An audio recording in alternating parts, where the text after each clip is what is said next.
pay too much attention to the screen because it's actually on delay. Anyway.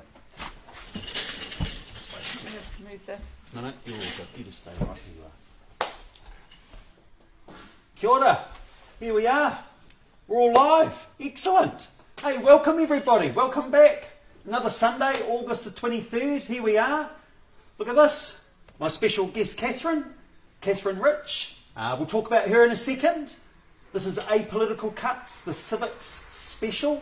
Remember, we're asking, what is our government?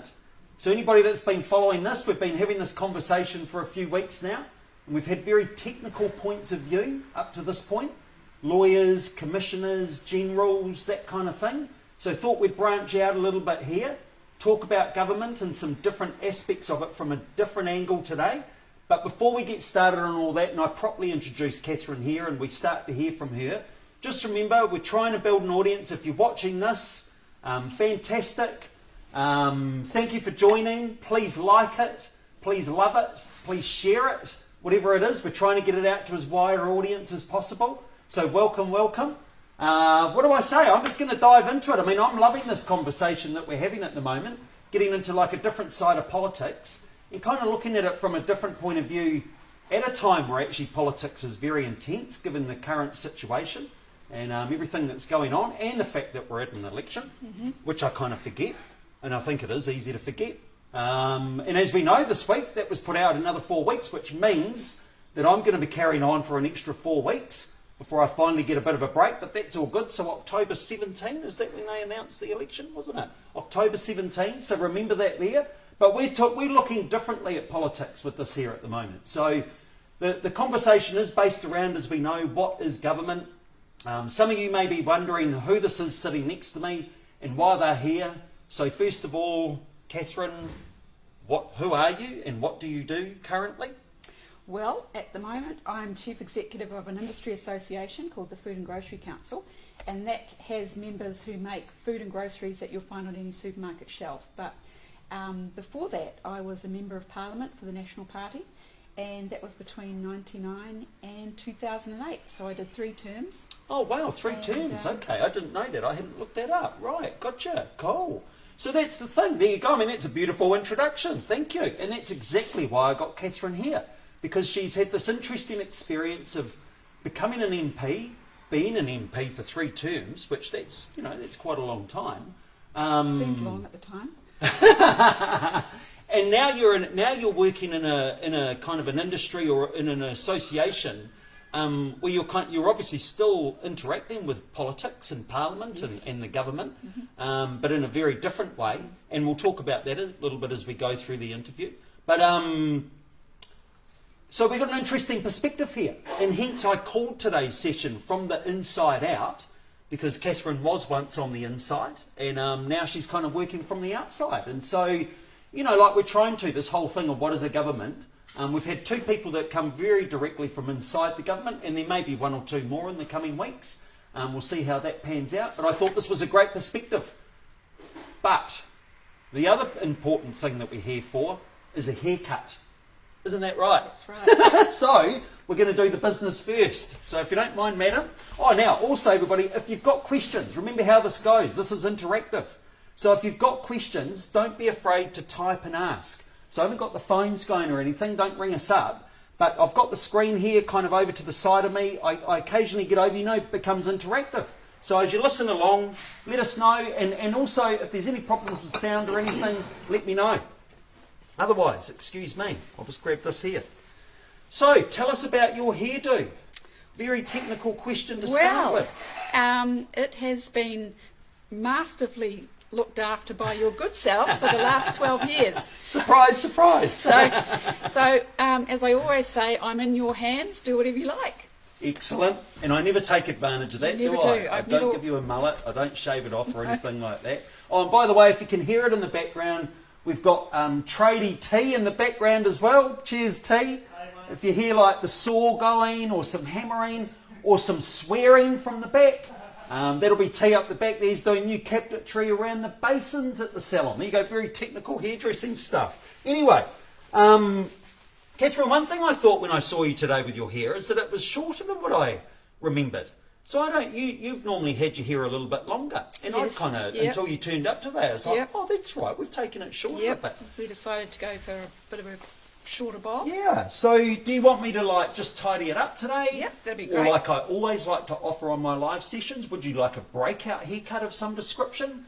A mullet, a mohawk, a pixie, Well, what's a pixie? like real short. Oh, like really- a twiggy. Yeah. No, Twiggy's the classic. My hair's too fuzzy to carry that off. Actually, that's good. Good technical talk. Yeah, we do. I do like to talk about the hairdressing or the hair of the people I'm looking after. So I did. John was a nice, simple men's cut. Una has one of the thickest thatches of hair that you will come across humanly possible. And I give her. She hates the term mullet, but actually, technically, she does have a mullet. So it's quite short on the sides and across the front, and that's so she can fit her legal wig on top of her massive head of hair. Oh, practical. Anyway, so today's one is very different. We'll give a nice tidy up of this bob. Maybe just a little bit more shape into it, Perfect. and nice and glamorous at the end there, right? But anyway, so we've established what you do, and very kindly you shared what you've done in the past.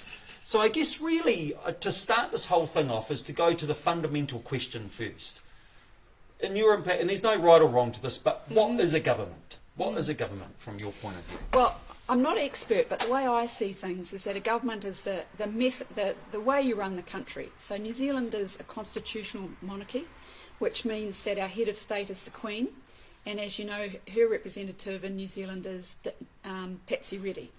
So we've got Governor General. That's right. Correct. And so we've got a parliamentary system of government, which means that members of parliament are elected democratically, which is, as you know from looking at other countries around the world, is not necessarily the way other countries manage their governance. Correct. And I suppose in very simple terms, there are different parts of government. You've got the legislature, which is made up of the MPs and the Governor-General.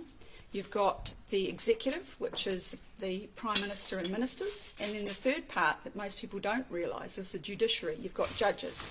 So the executive comes up with policies and laws.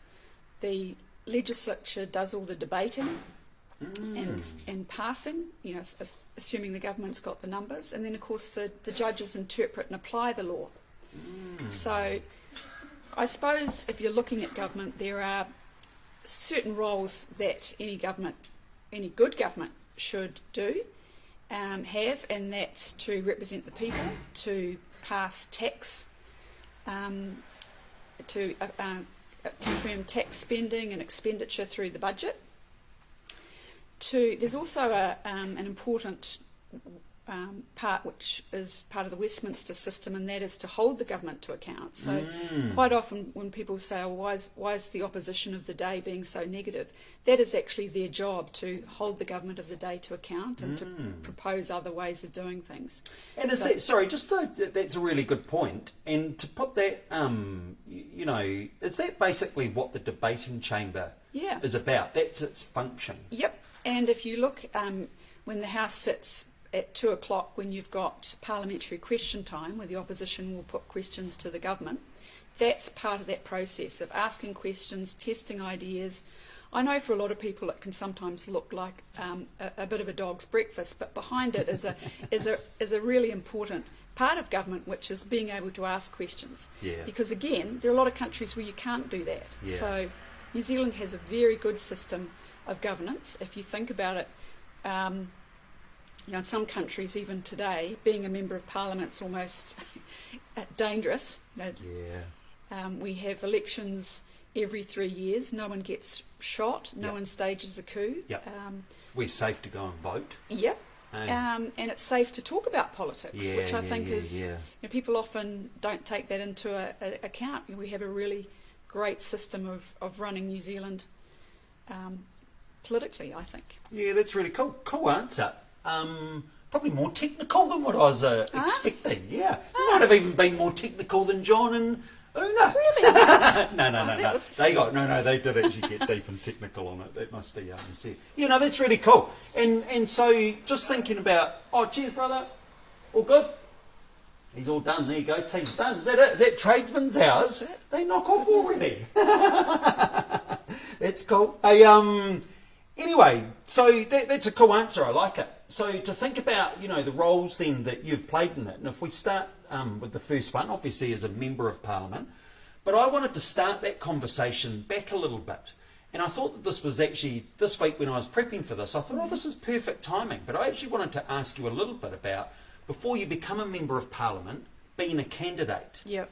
And so I wanted to start at the beginning of that. Mm-hmm. How do you even, and bearing in mind that, that you were with the National Party, so that's one of our two biggest parties, and my understanding is that each party runs things differently. But how, that process, so becoming a candidate, how do you even become a candidate in the first place? Well, sometimes different ways. Sometimes a party will tap people on the shoulder. Sometimes people have been involved in politics for their entire lifetime and been part of a youth wing. Yeah, gotcha. That wasn't my pathway to politics. I got into politics a rather unusual way in that I was involved in my uncle's mayoral campaign in Dunedin. Oh, he right. was standing... Dr. Clive Mathewson, he was a cabinet minister for Labour many years ago. Way. Yeah, gotcha. Yeah, and his campaign was equally run by National and Labour, which is probably the only time I've ever heard that happening. I know. Seriously? And that's how I got involved. And sorry, we've got a customer at the door. And he's disappointed, eh? Look, he looked a bit disappointed when I said no. Sad face, sad. He's wandering now. He's like, what the heck? Like, the salon looks like it's open. This is live TV, guys. This is live TV. This is great. He's still wandering out the side there thinking, how come I can't get in there? No. Why is she in there? Sorry, anyway, Clyde, yep. And hey, sorry, that's intriguing. National and Labour worked together. Yeah, they were both backing Clive, who would have been an excellent mayor. And that's how I got involved. And I'd always been a little bit activist when I was at university, and always. Oh, I was just going to ask. So you'd finished school by this stage, yes, like you were. Gotcha. Yep. I'd had after I left university, I went and worked in marketing roles in agribusiness with the Ministry of Agriculture and gotcha. Alliance Textiles at the Mosgiel Mill. And so Hence your love of vintage fashion, but that's another story. Correct, and knitting patterns, and got involved that way. So I stood as a candidate, and a bit like Paula Bennett said in her valedictory, I didn't really expect to get elected because I was a list member in Dunedin, which is it's the greatest Labour stronghold at the time. Gotcha. But I ran quite a good list campaign and was positioned quite well, so found that I was elected in '99. And looking back, I really should have. I think I would have found politics a lot easier if I'd served a longer apprenticeship to be more prepared to go in. Gotcha. But being a candidate is really tough. Suddenly if you haven't had previous experience, you're thrown in to meet the candidates' meetings where you've got the town halls and you're actually speaking to people who've made up their mind how they're going to vote years ago. Yeah, gotcha. And that must be quite, I imagine at times that gets quite rambunctious, shall we say. Yeah. Those meetings. And so, this is part of what intrigues me. I mean, you obviously have to be a personality type, really, to kind of put yourself up to that kind of scrutiny. Is that fair to say? Yes. But I think when most people get involved in politics, they really have no idea what it's going to be like until they're in it. Gotcha. And for many, it is a baptism of fire. Yeah. You're dealing with people who just immediately hate you on the spot, regardless. Yep. And you're dealing with people who it can be very tribal. But although both parties probably would never admit it publicly, there's a huge amount in common between the two major parties. When you've got centre-right and centre-left, the people in the centre are a big chunk of New Zealand. I don't know how true this is, but at a Political Cutz event a few years back, a woman, I think she was from RNZ, we'll say she's from RNZ anyway, but she presented that historically, somebody had done research where historically Labour and National actually pretty much agree on something like 94% of everything. Do you know? So they're actually fighting over very tiny ground, aren't they? In the chamber, they vote together more than they vote apart. Yeah, right. Most people don't Right. realise that. Really? But you know, the nature of Parliament is very adversarial, and that's where you get the debates. Sometimes I think the best debates, though, are the ones where you have conscience, where you're debating what's known as conscience issues. Sure. Things, whether it be abortion law, homosexual law reform, you know, the ones where parties don't whip their members. I know that sounds a bit weird, but tell their members how to vote as a party, that members can vote as they see fit according to their conscience. And that's when you see some really interesting outcomes in Parliament. Yeah. Hey, just to go back a bit though, back to candidate life. You know, one of the things that struck me, I met a woman recently who's, you know, she's in one of the smaller parties. You know, and I think about this as well, that you kind of came from National, you know, which obviously, and if you're with Labour, they've got massive infrastructure around them. You've got a whole support, you know, like it's historical, so it goes back years and all of that kind of thing. You know, this woman's standing, and I think bravely, from, you know, for a small party that quite frankly probably isn't going to get a shoe-in at all. But it struck me the personal commitment that candidates make. And actually it was interesting, it was something I did hear the Prime Minister when she was talking about the new election date on Monday.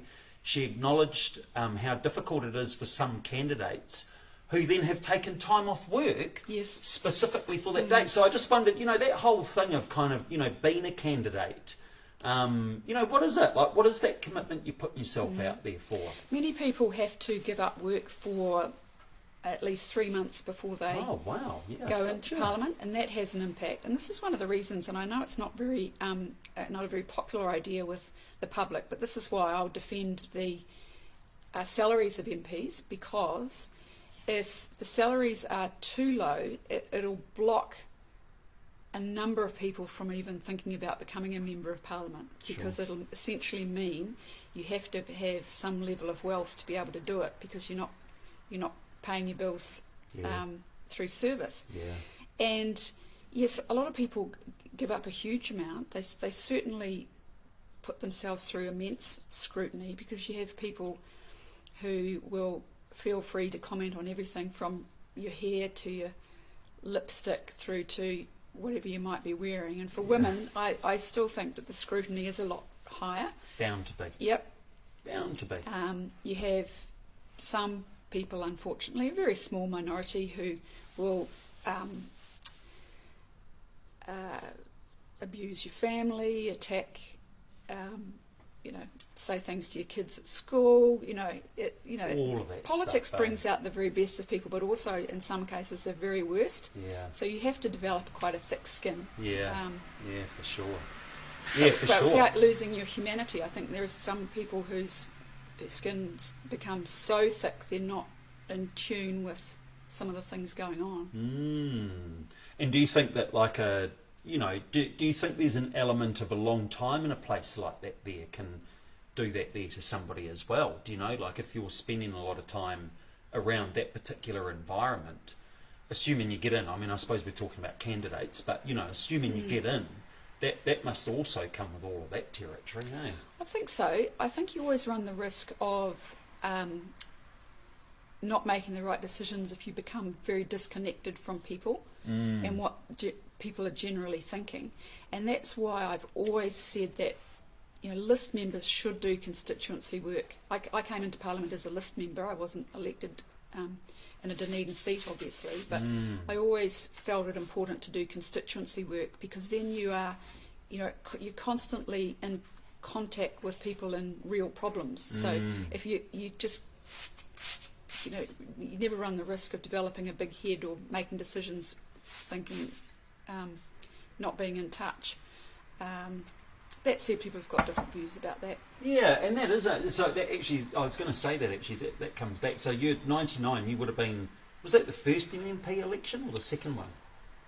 Was it 93 or 90? I forget, 96, 93, I think. Was the first MMP one? Yeah, I'll have to check. So you were, right, because you're mentioning you were list, so it was definitely MMP.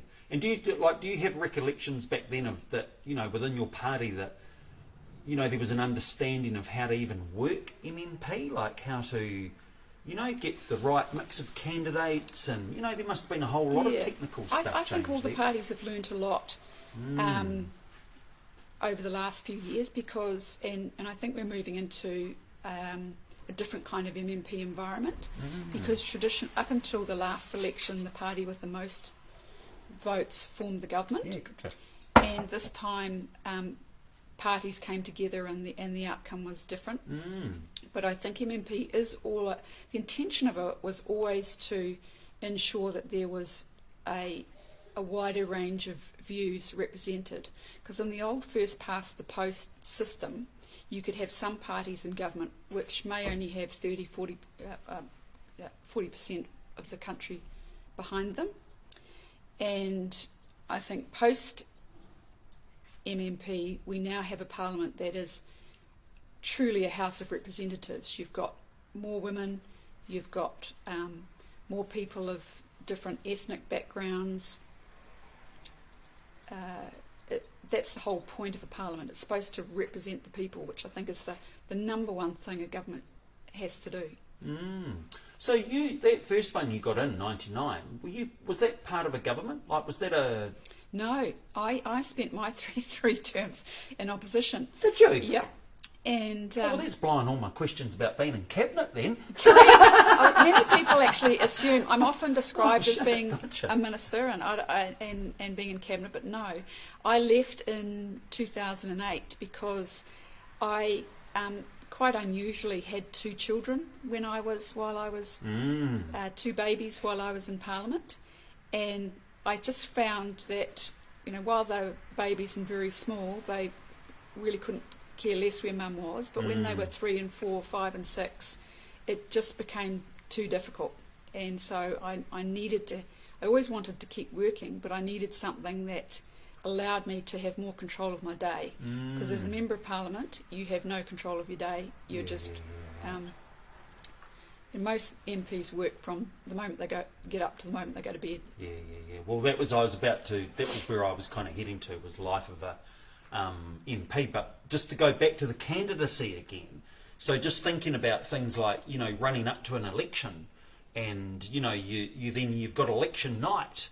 Yep. And what's that like? What's all that fervour like? That last few weeks running into it, you must be campaigning like there's no tomorrow. And is that quite full on? You have fond memories or not of those periods? No, not really.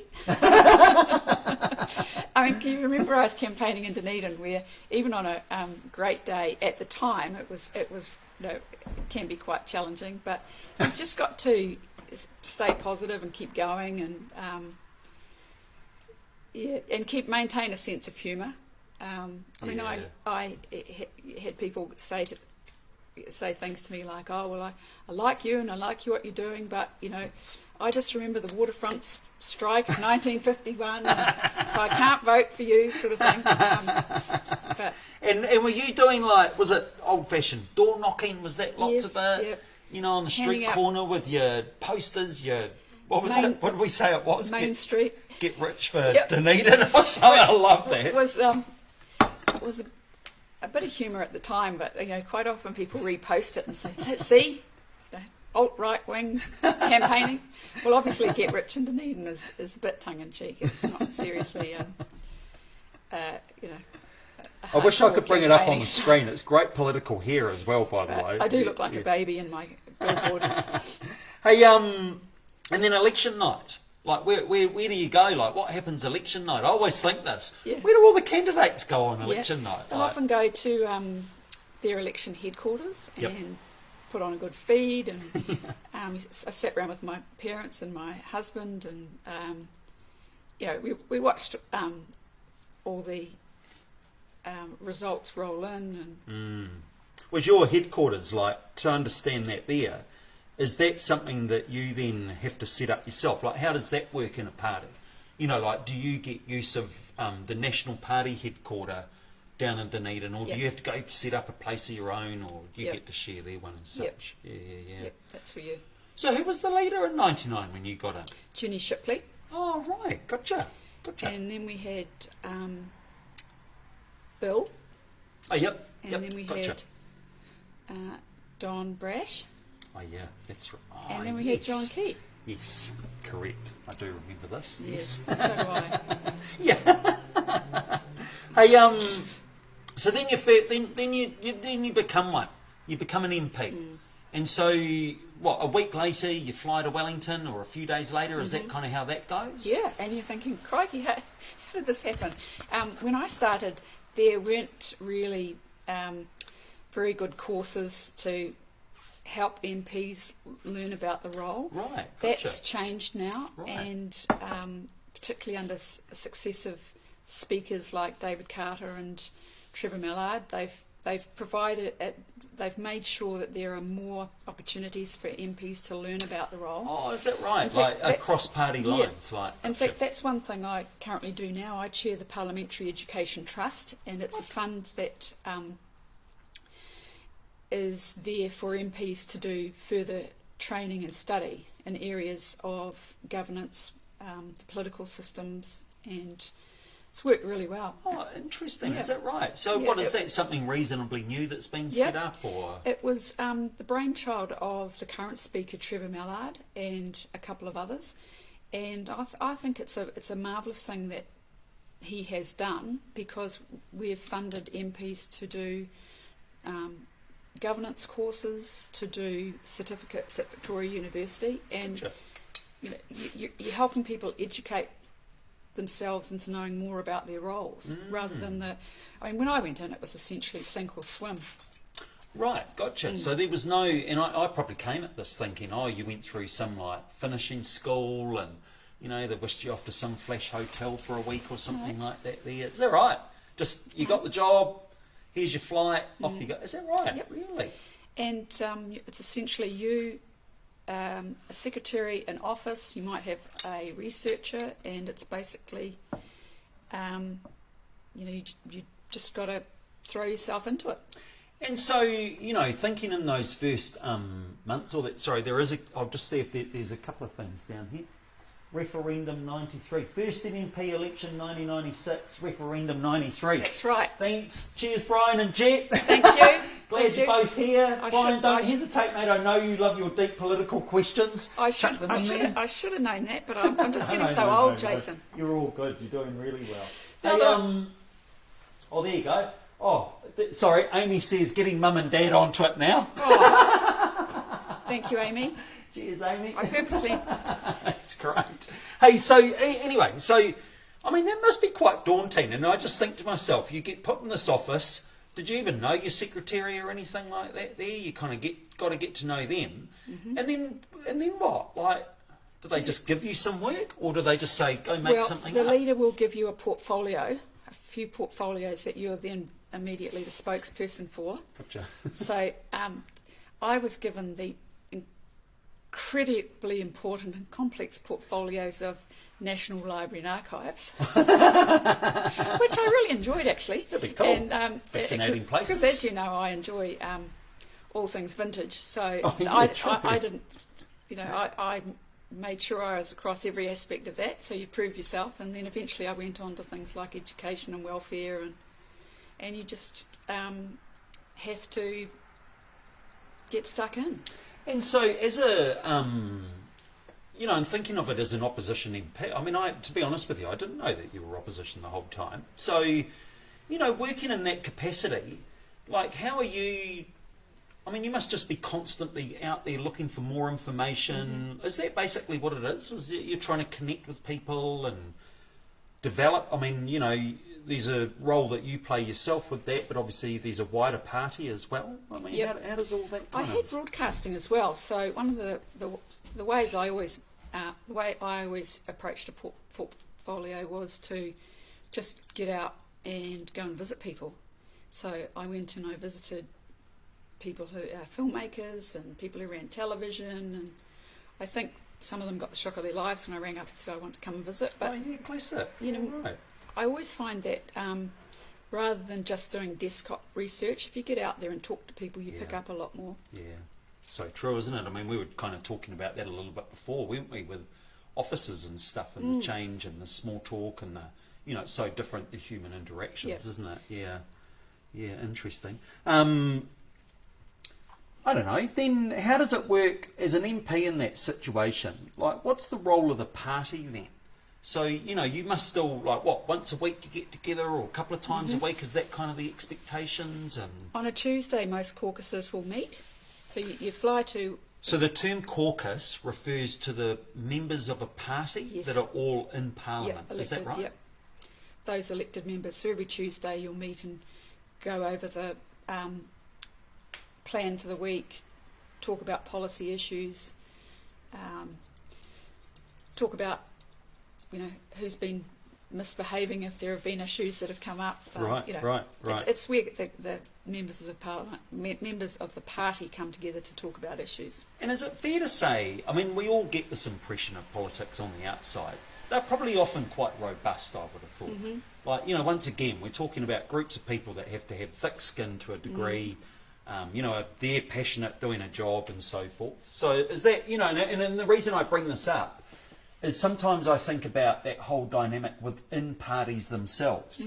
You know, we from the outside always see them as these very cohesive units, but actually there's divisions within them and all of that there. So is that where all of that kind of plays out as such? Yep. You debate those policy issues, and I mean, National didn't have clear factions, but you can imagine when you're discussing any kind of policy, you've got people on a continuum from the centre to the right wing, and you've got different views on all sorts of things. You've got more liberal members, more conservative members, members who hold, you know, deeply Christian views. You've got we often describe the parties themselves tend to be a very broad church of people. That's the term I hear as well, yeah. And I reckon as the public that's really important to know and remember as well, you know, that not everybody's got to be singing off the same song sheet there, and that is part of the whole process, isn't it, you know? So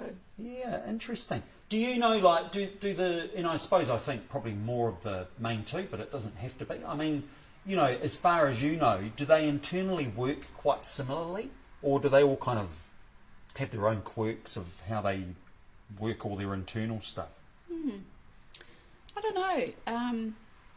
I suppose they do, and they often use different terms. So in National and Labour, you'll have the chief whip, who's the person in charge of the administration of various parties, and I think in the Greens they'll call that person a shepherd or something.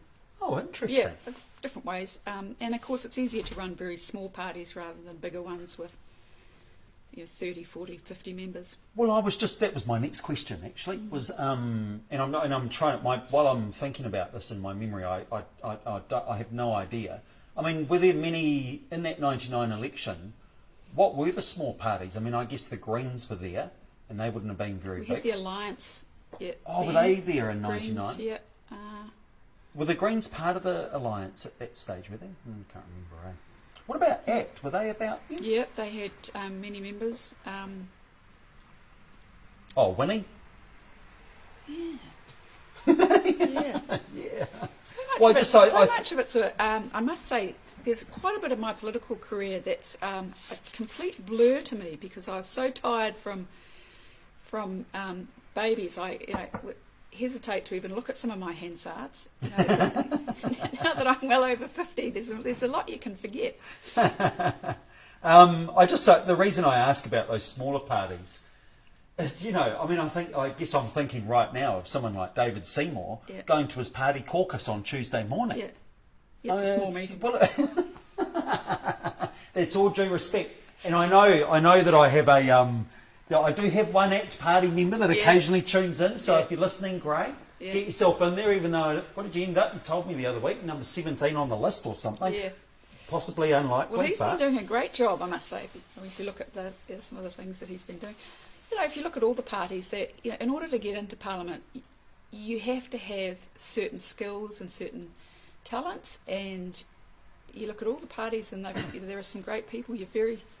Of all the people that I met during my service, you know, I can't remember. Everybody had brought something. Yeah, cool. And it is a House of Representatives. You're going to get all sorts. That's the point. Yeah. Nice. And it's sorry, just thinking of those small parties again. you know, and I think we've seen this very clearly over our, particularly over the time of MMP, is actually how difficult it is for them to sustain and keep going. You know, I mean, ACT is a great example. New Zealand First is a great example, as we know. You know, Green's the ones that are there, really.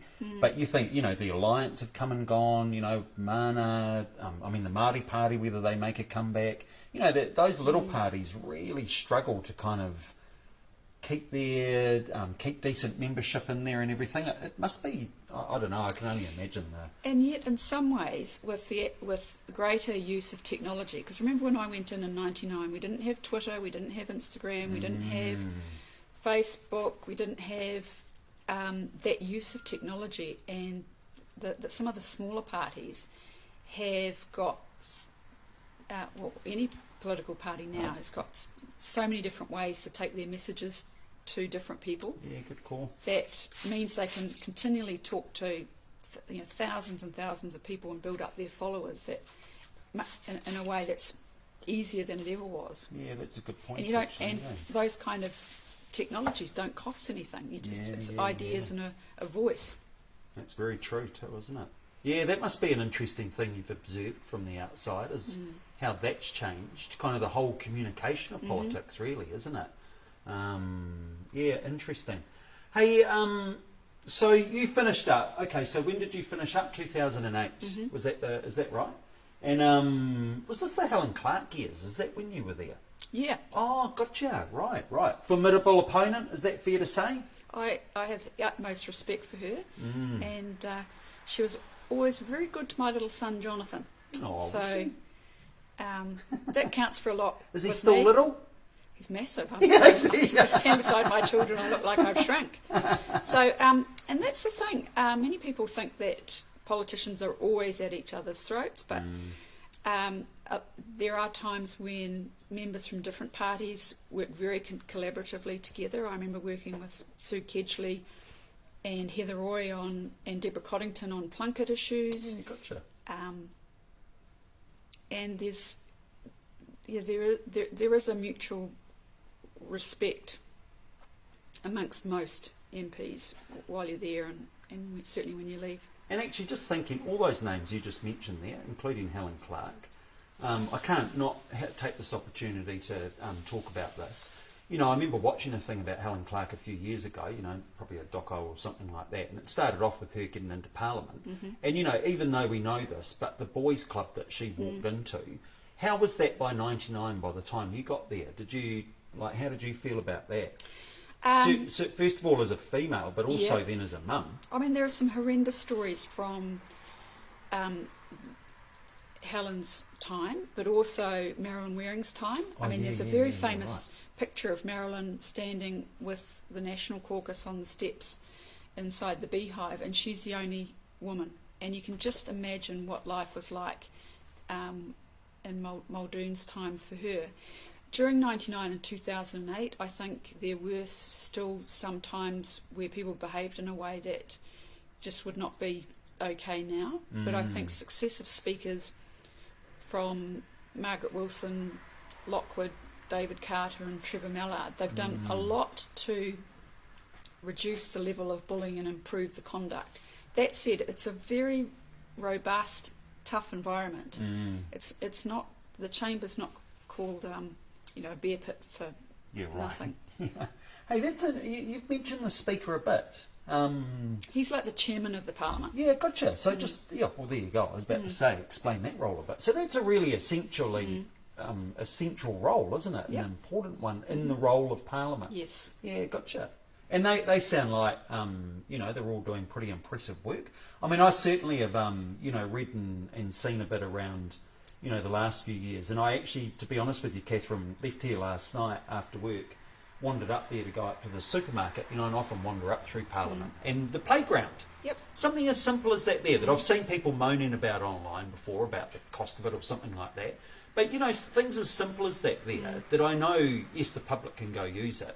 But, thinking of somebody like yourself that had young kids, that if your kids wanted to come along, there was somewhere fun for them to be able to go and, you can hang out and stuff like that. A parliament should be a place where people can go and feel like that's part of their place.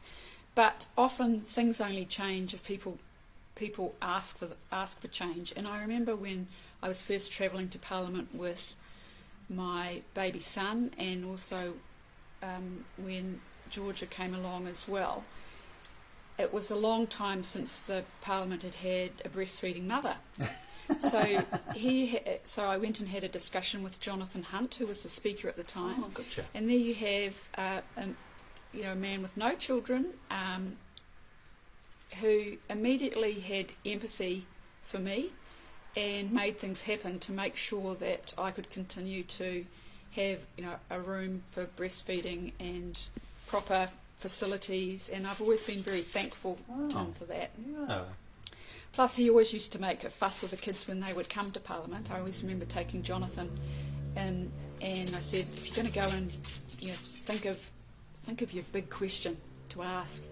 So Jonathan was about 3, and he sidles up to the Speaker and said to him, "It's this big question, do you like lollies?" And Jonathan Hunt just started to smile. He said, "Well, actually, lollies are my favourite."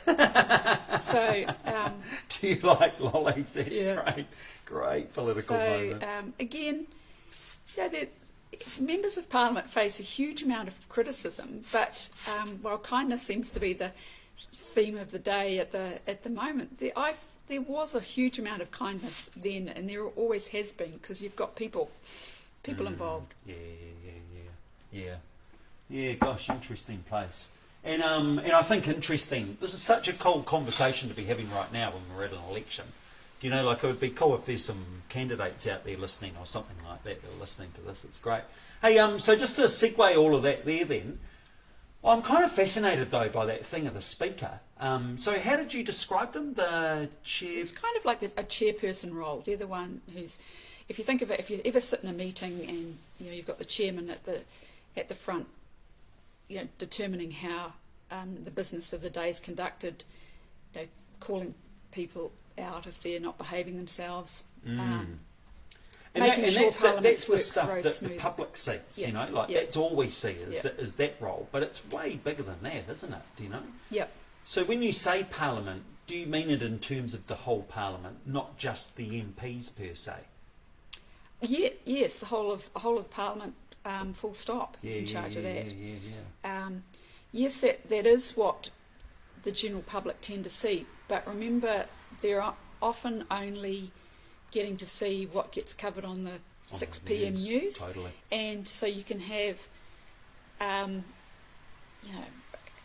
a long list of great speeches on worthy issues in a day, and someone blows to bits and gets kicked out, and guess what makes the news? Yeah, gotcha. Yeah. Gotcha. Yeah, and that's I mean, we won't get into that, but the whole way that media frames stuff and what have you has got a huge part of our public's perception of politics, doesn't it? Hey, so just and this was one of my questions I'd written down now that we're talking about Parliament, because I sometimes nerd out on it these days and go looking for a bit of not so much watching, but actually trying to understand things in the background. And there's some quirky roles. Yep. Hey, and there's some quirky things that go on in there. And I think straight away of the Sergeant at Arms. Yep. Even that coming in, and I remember a few years ago learning about this guy called the Herald at Arms. Yep. And I'm just like, who are these people and what do they do? So my question was actually, what were some of the quirky things that you remember about Parliament itself, and it could be, the sergeant with his black rod or something like that there, but what were the things that you remember of the place? I remember when I took Georgia into the chamber. Technically, she was a stranger in the house. Is that the technical term? Yep.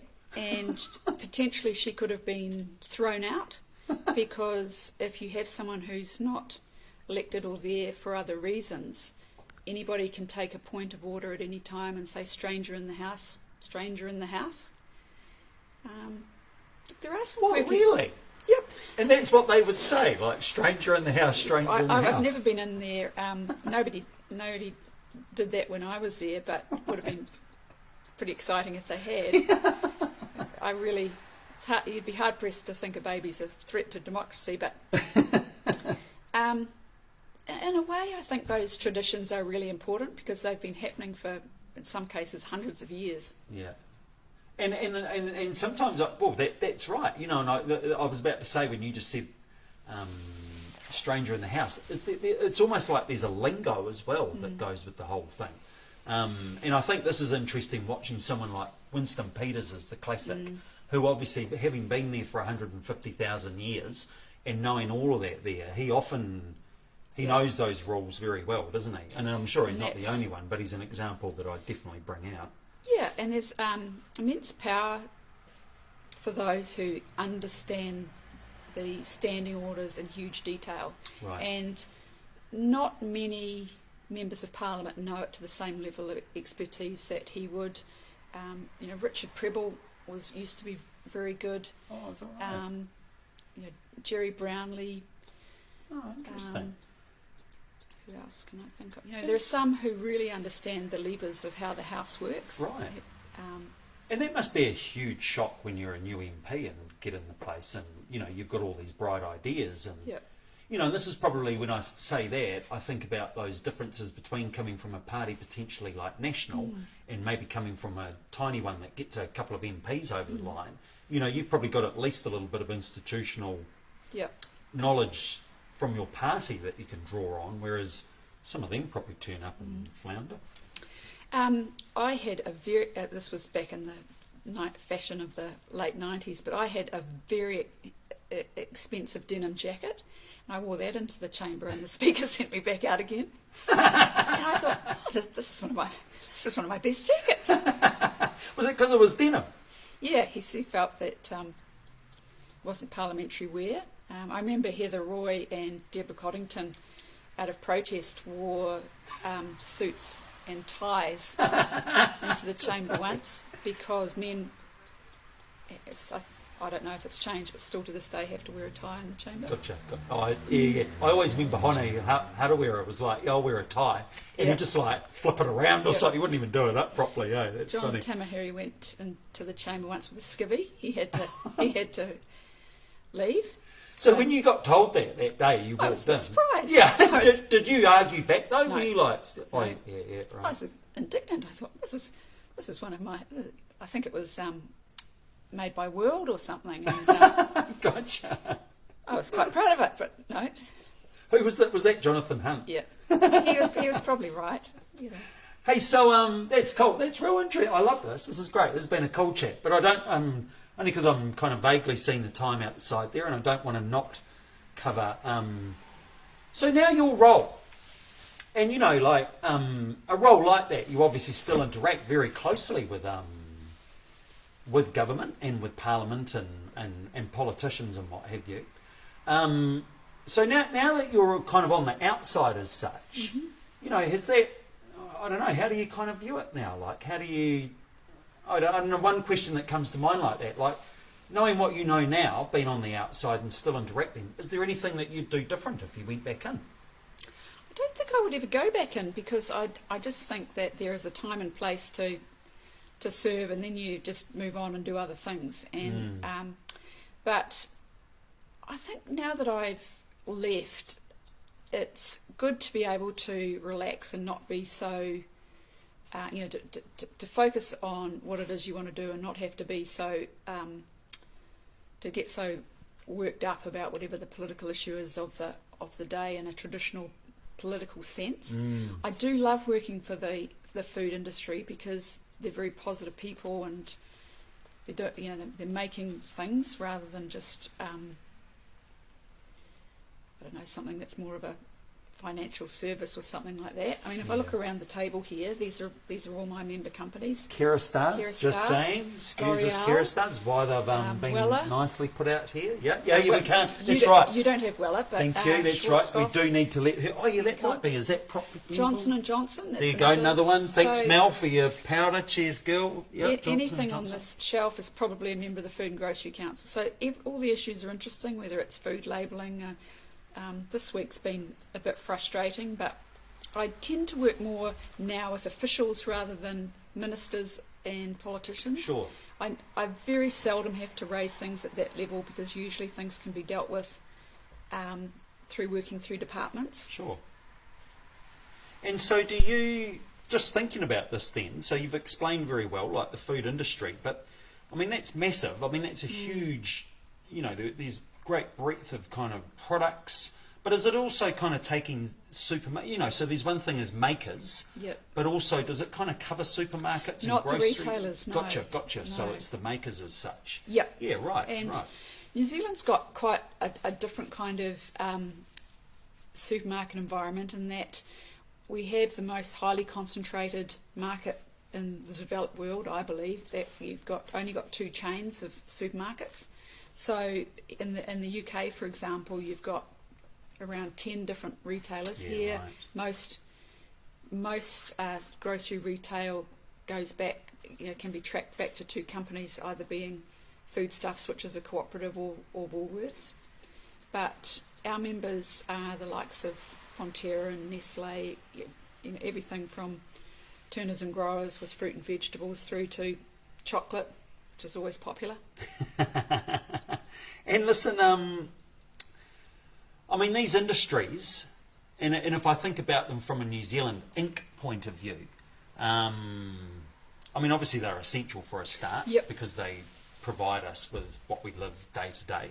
But in terms of the ones that are kind of like, you know, based in New Zealand and manufacturing out of New Zealand, like, you know, what are your kind of observations about, and does that, sorry, just to actually to clarify that, does this includes kind of, you know, growers of produce and Yes. so forth and everything? Yeah, so that whole kind of NZ Inc. thing, I Yep. mean, obviously it's essential, isn't it?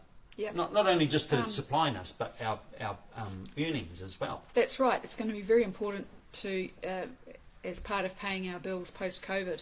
If you look at exports, food exports, our wine, our milk powder, our meat, our vegetables, it's pretty much held up. And it's going to be more important than ever because, look, post-COVID, I think things are going to get a bit rocky, but as we all work together within the food industry in particular, you know, those exports are really going to matter. And so when you say held up, are they just not getting offshore at the same numbers as what they were? I'm sorry. Held up in terms of sales levels, in terms of... right. yeah, sorry, I was should have been clearer there. In terms of sales going to China, Japan, parts of Asia, UK, etc. And is that, I mean, obviously, I don't know, I mean, is it our biggest earner? Yes. Must be, eh? Yeah, tourism was pretty close, but That's as right. you know, tourism's been decimated. Taking a bit of a dive, yeah. Well, look, one of the conversations I kind of wanted to bring up here, and I remember like seeing you, when I saw you not long after lockdown for a haircut, we talked about this a little bit because I asked you a little bit about the industry and so forth. Sorry, number 1 product too, eh, Oh, it's Catherine? my favourite. Number 1 product It's of my all favourite. time. Me too, as a Can't live hairdresser. without that. Nectar Thermique. Go, we're really going for the product We placement are. here today, aren't we? You listen, Mr. Kerastars, we'll take a bloody royalty check or something like that. Thank you. And it is, I was saying to Catherine, technically it is Kerastars' number 1 selling product in the world. Who Heat knew? protecting cream. There you go. There you go. Hey, now where was I going with that there? That industry and thinking, when we spoke after I saw you with lockdown, one of the things I was interested you talked to me about was kind of around food security, really. Yep. And seeing did. how that could change and what have you. Well,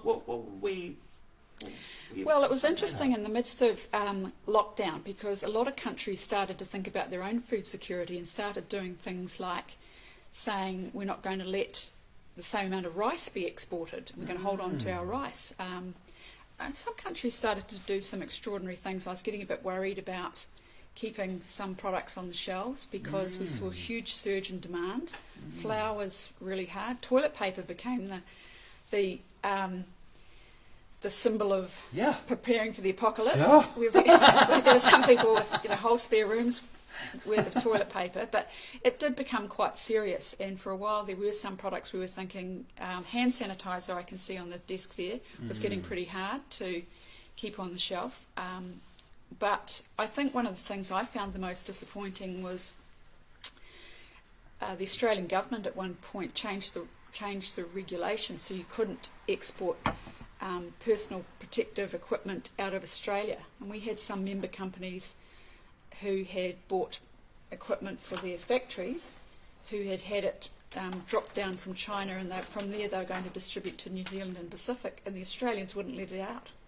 Wow. And I thought, so much for the Anzac spirit. Yeah. So, do you ever have? I mean, I doubt with you. The question isn't do you have sway in Australia, but is there an equivalent that you contact in Australia of yourself and maybe have these discussions with or something? Yes, there is an gotcha. Australian Food and Grocery Council, but in that respect, the work of the Ministry of Foreign Affairs and New Zealand Trade and Enterprise and the Ministry of Primary Industries was just fantastic. Wow. I think those three departments are really the unsung heroes of COVID because of the work that they did do. They kept trade flowing, Gotcha. kept products coming in. Gotcha. On that issue with Australia, that went as high as Scott Morrison and still didn't get anywhere, but at least they gave it a fair crack. Wow, gosh, that's interesting. What were the ministries? Primary Industries, Foreign Affairs and Trade. Yep. Yeah, gotcha. To keep all that flowing. Yep. What would have been the scenario if they didn't? What do you imagine we might have faced differently? Empty shelves, people Wow. not being able to get food, and as you know, Jason, I love studying history, and if you look at history, people will put up with all sorts of things in their world and conceptualise all sorts of disasters and bad things, but the moment there is a whiff of or a hint that there's going to be a food shortage of any kind, people start to panic. So we only saw that a couple of times in supermarkets up and down the country, but remember some of those videos that went viral from Australia and the States of people just going into all-out fights and arguments because they were so worried about Fear. Fear. Yeah. Interesting. And that's right, because obviously food's fundamental, isn't it? Do you know? Just gonna have a break, just because I don't know what our chat will be like as I quickly blast dry this here. So have a sip of water, go chuck the jug on or something like that. I'll just quickly shake this through. Excuse us. Just relax, thank you, madam. Well, they could probably see me. We can give it a go. Okay. This is hair cutting. This is what it is. It's part of the business. You just got to, as a hairdresser, I've got to learn to listen over the dryer. And sometimes I can tell you I don't, and I just nod nicely. Just go, yes. Never with you though, Katherine. Never with you. Oh no, that's really interesting, and I mean that's an interesting insight. You know, I mean everything that we're hearing about ministry-wise is all Ministry of Health throughout this kind of situation, and understandably, but very interesting to kind of hear how these other ministries kind of help out in the scheme of things. What about in terms of then, does it make our industry look at like what we supply from and manufacture ourselves and grow and all of that then? Has it caused a bit of thought or discussion around that you know, maybe we don't always produce everything that we could be? Yeah, the good thing is that food is New Zealand sourced food, whether it's fresh produce or meat or dairy or seafood, is pretty well known around the world as being premium. Yep. So we're very lucky, if you're looking at our economy, that we make things that the world wants. Gotcha. So that, I think, will be our saviour in the next few years, because it'll pay a lot of bills. Yeah, gotcha. What about the role of then, and I thought about this after we did chat last time, I actually thought about this a bit, because I had a discussion with someone who, a few years back, after the Kaikoura earthquake, and she was doing a bit of contract work for a group that were looking at basically the food resilience of the area. You know, thinking about if it had another natural disaster that chopped them off for a while and what have you. Is there kind of much thinking, or has there been much discussion around that kind of stuff around the situation? Yes, I'm on quite a few committees that look at that, and the Christchurch quakes was a good example of how the food system's resilient, because there was more than one way into Christchurch. And so working with some of our members, we sent thousands and thousands of pallets of food into Christchurch. Kaikoura was the same. We suddenly shifted to airlifting, and that became very expensive. I think in the future, if you're looking at one scenario that does keep me worrying at night, and that is what would Wellington do if a big quake or some other disaster hit, because Wellington's very hard to serve, because you're going to have big parts of the population completely blocked off. COVID was interesting though. It was a you know, as we know, form of disaster, but because the government made, you know, a pretty good decision, I thought, under Minister Whāwhoi to designate certain essential services, that allowed us to, you know, keep food on the shelves.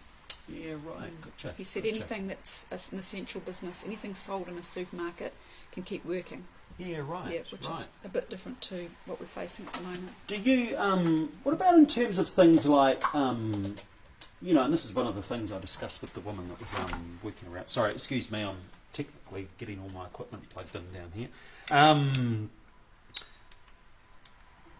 Are there things, or are there areas, one of the things she discussed was, you know, the way that we use our land, and, you know, identifying where maybe you've saturated with monocultures a little bit, you know, at the expense of having kind of a broader range of things. I mean, that was one of the things she was kind of talking about. Do we think about that? I mean, I see this debate come up a bit in the last year or two with the whole planting of trees, for example. Yes. You know, and there's a group that's like, hey, look, we don't want to give over our best productive land to this here necessarily.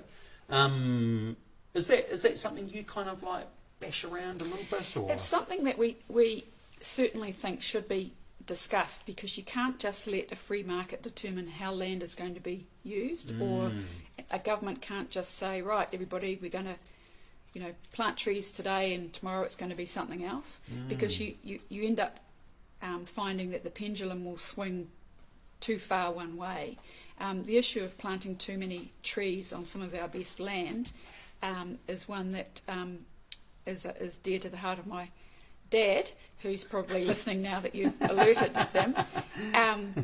Because once you put things into trees, it's very hard to get back to using it in another way. And it's the same debate we've had about the land in the Pukekohe area, which is some of our best horticultural land.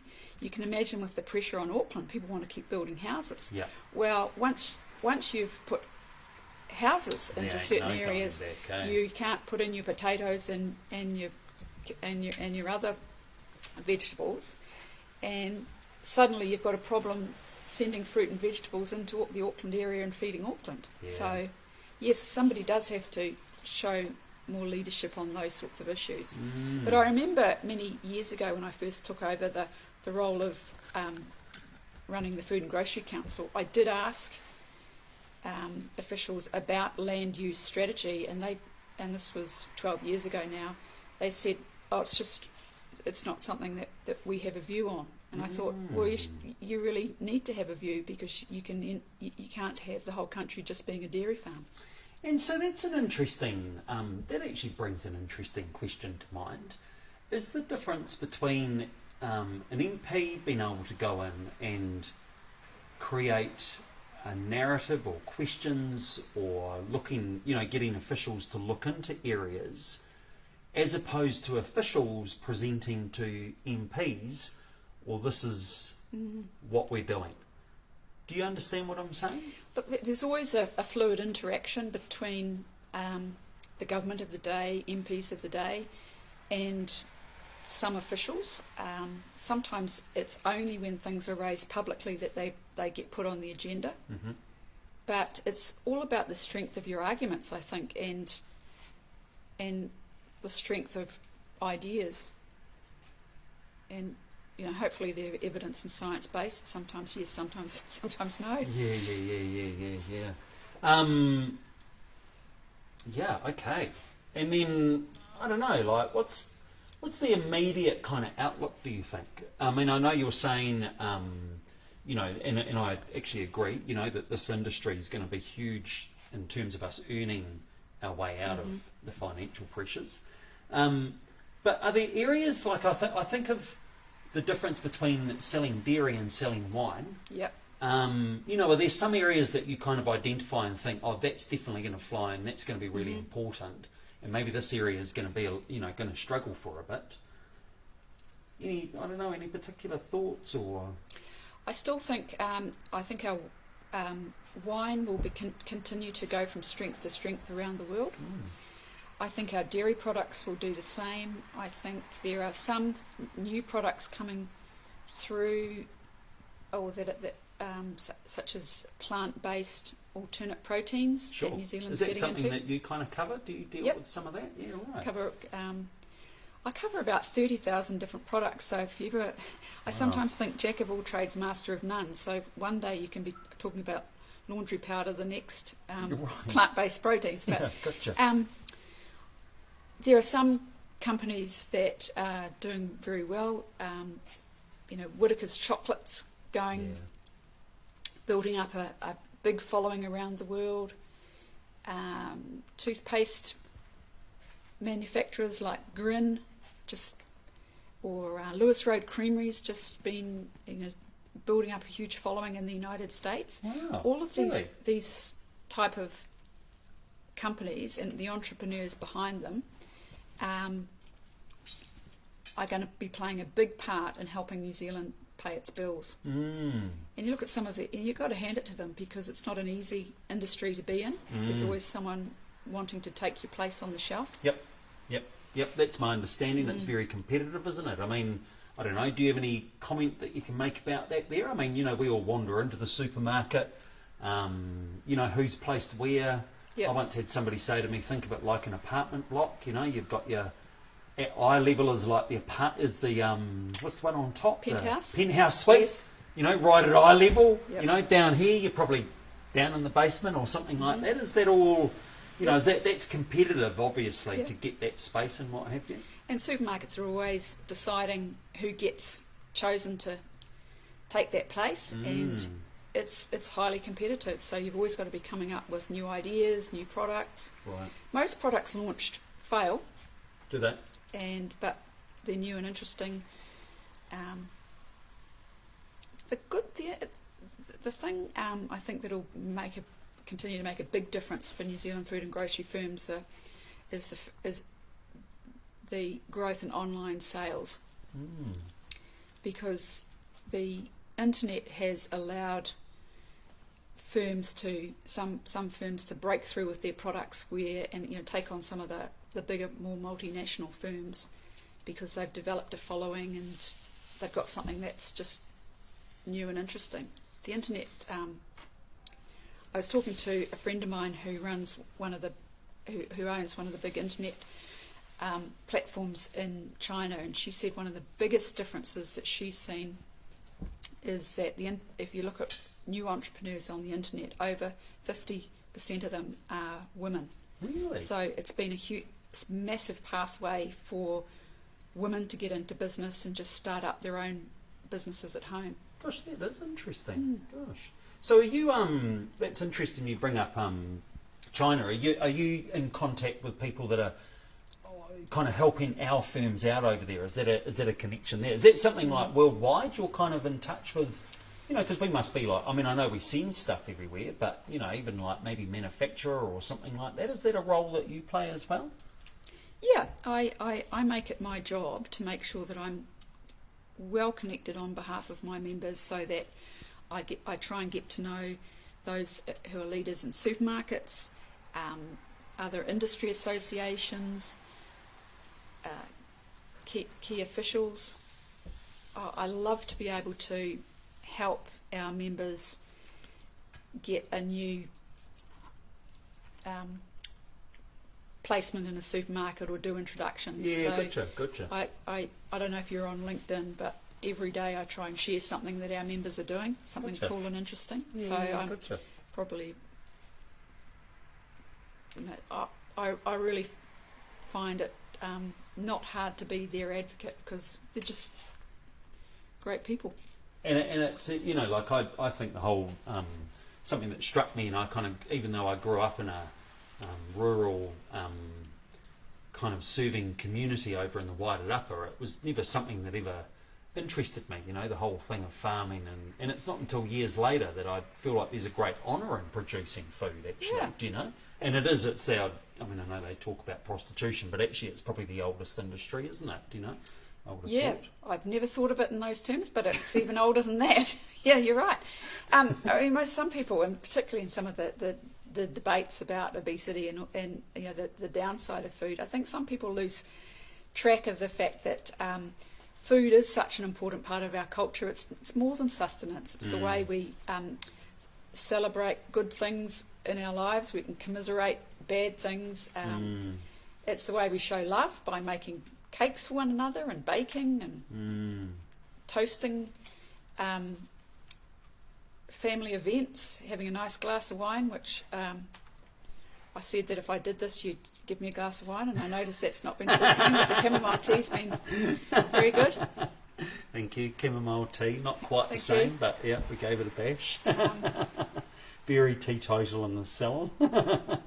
Hey, yeah, what about that? You know, like food in terms of, you know, I guess public health, public well-being, and what have you. What are your thoughts around that, or where do you guys kind of sit with that stuff?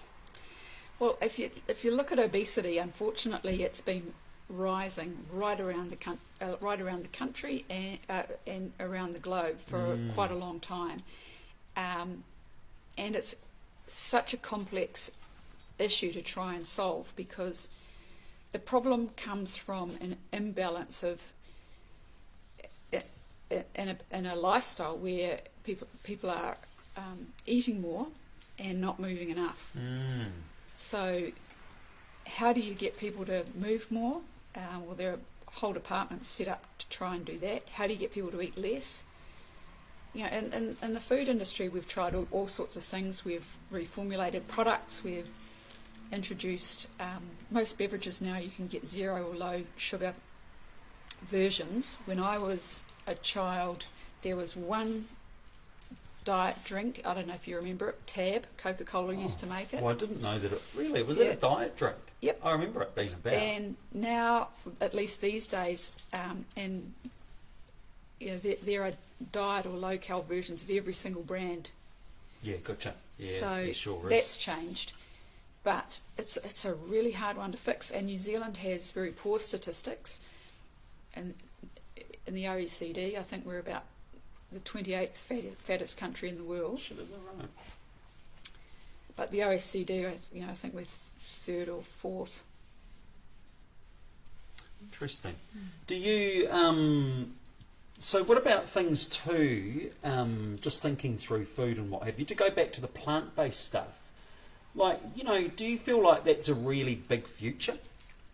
Yes, definitely. And many people look at plant-based foods, particularly the ones that emulate meat, like Impossible Foods with the Impossible Burger, which is a burger that bleeds like mince. Yeah. And they say, well, why, if you don't want to eat meat, would you want to eat something that's like meat? And I think to a certain degree they've missed the point. It's going to be another option for people. Yeah. It's going to be another taste, another meal option. It's not necessarily just people who want to avoid eating meat.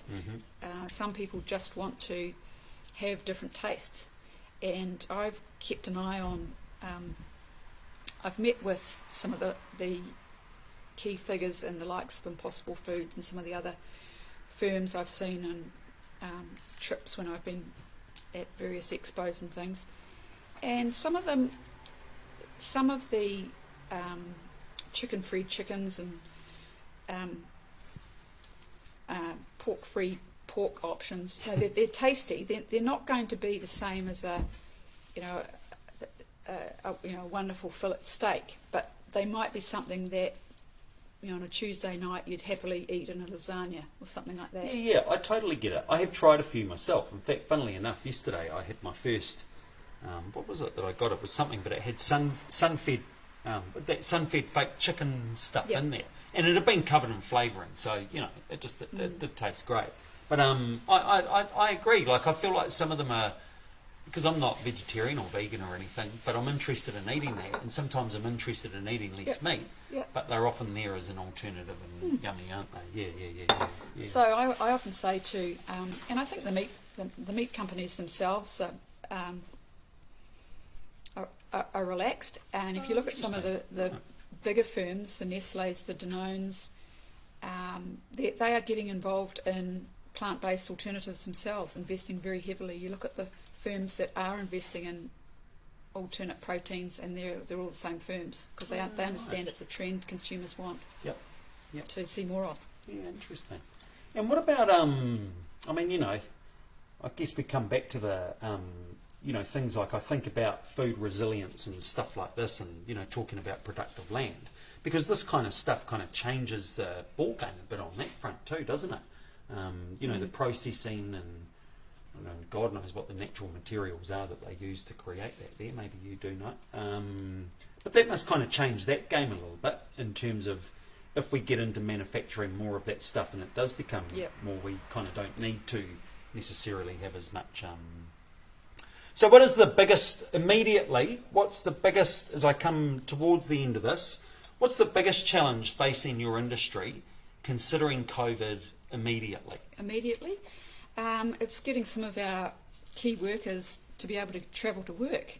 Last week was very frustrating because we couldn't get approvals for a flour miller to go to work to mill flour, a bread maker to go to work on a bread making facility, and some of the people who have been declined by the Ministry of Health do roles which you cannot Zoom. Engineers, maintenance engineers, machine operators. So last week I was getting worried that we were going to have to see the shutdown of a yeast factory, for example. And I know many people listening to that might think, well, why does that matter? Well, if you haven't got people to run a yeast manufactory, you can't make yeast for bread to be baked up and down New Zealand. So we've been advocating to the ministry to just let these people through and get to work. They were able to do so freely during level 4. Yeah. And this time have been blocked. So that's immediately, but... And you were, that was really, I mean, we spoke about this a little bit before we started, and that was really fascinating. First of all, the thing that fascinated, if you'd like to share with our viewers, there's only one yeast maker in New Zealand too. Yep. Unfortunately, and you look at the food industry and the capacity we've lost over many, many decades, there's only one oat miller too.